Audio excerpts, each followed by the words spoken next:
Halloween officially here. It's bound to be a night filled with creepy costumes and gory get-ups. But you know what? It's not all treats and tricks for everyone on All Hallows Eve. For some, the holiday's spooky spirit can trigger very real anxiety, and certain costumes can perpetuate harmful stigma around mental health. Joining us live this Mental Health Monday is Dr. Nicole Siegfried from Lightfully Behavioral Health. Thank you so much for being with us this morning. Thank you. I'm glad to be here. Well, first question for you. A few years ago, Knott's Scary Farm and a few other theme parks, they started removing haunted psych ward mazes, but we still see plenty of costumes involving straitjackets or drug addicts. How do those mazes and disguises impact our overall perception of mental health?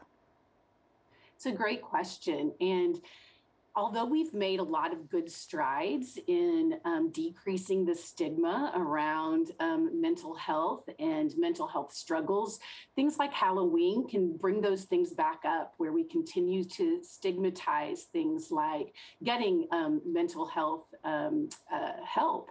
And so having costumes around mental health patients or in straitjackets or in terms of insane asylums, all of that perpetuates the stigma, and ultimately it decreases people's ability to seek help because there is this stigma around getting help. And so when it's perceived or portrayed as scary or as insane, people are much less likely to seek help when they need it. Yeah, so it's just being a bit more mindful of the deeper context that your costume might have for this year's Halloween. What are some things that might trigger unwanted feelings of fear or anxiety for some people during Halloween? Keyword here is unwanted feelings of fear.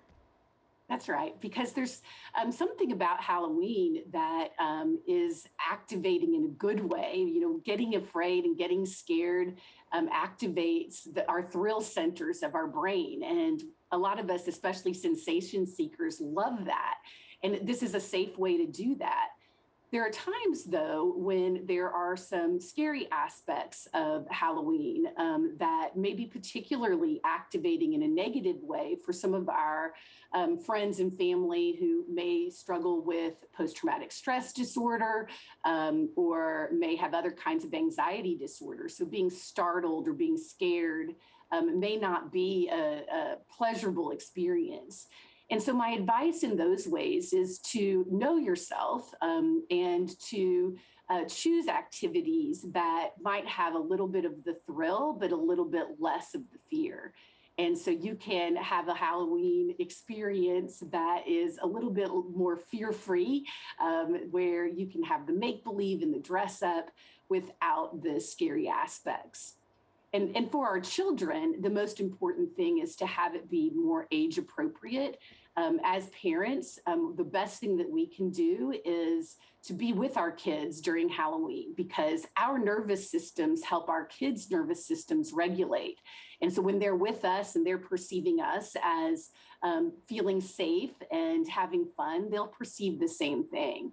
And so having our kids be with us is a way to protect them and have them have a safe experience while experiencing the thrill of Halloween. All right, thank you for the advice on managing those feelings and how to approach Halloween in a sort of safe way. On the other side of the spectrum, some people really love the thrill of being scared. They really love coming out of a haunted maze and feeling excited, and they feel happy. Can you give us some context about what's going on here? What's going through our brain? Why do we love this feeling of being afraid sometimes? I know it's sort of counterintuitive, but what's happening is those thrill areas of our brains are being activated. And so it's the same areas of our brains as that are activated when you jump out of a plane or when you ride a roller coaster. And so some of us are more drawn to that than others. But the really cool thing about something like horror movies or haunted houses is that we can have that thrill, so that adrenaline rush where we have some of those really positive endorphins that are charging through our bodies, while at the same time we have this other area of our brain that's also activated where we know that this is make believe and we know that we're actually safe. So this allows us this unique experience to have the fear areas of our brain activated and the safe areas of our brain activated at the same time. And so it allows us to have this feeling of closure and relief and even competence and efficacy when the scary part is over, because it has this finality and this closure that we may not get in real life. We know we have a lot of these really scary experiences that are our day to day that we don't have a lot of control over. So having something like a good ending in a scary movie can provide that closure we don't have in real life.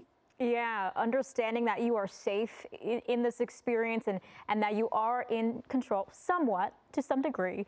That's right. And being able to separate the idea that you're in a life-threatening situation. So that's good to know. That's right. All right, Dr. Siegfried, thank you so much. We really appreciate your insight this morning. Thank you so much. I enjoyed being here. Happy Halloween.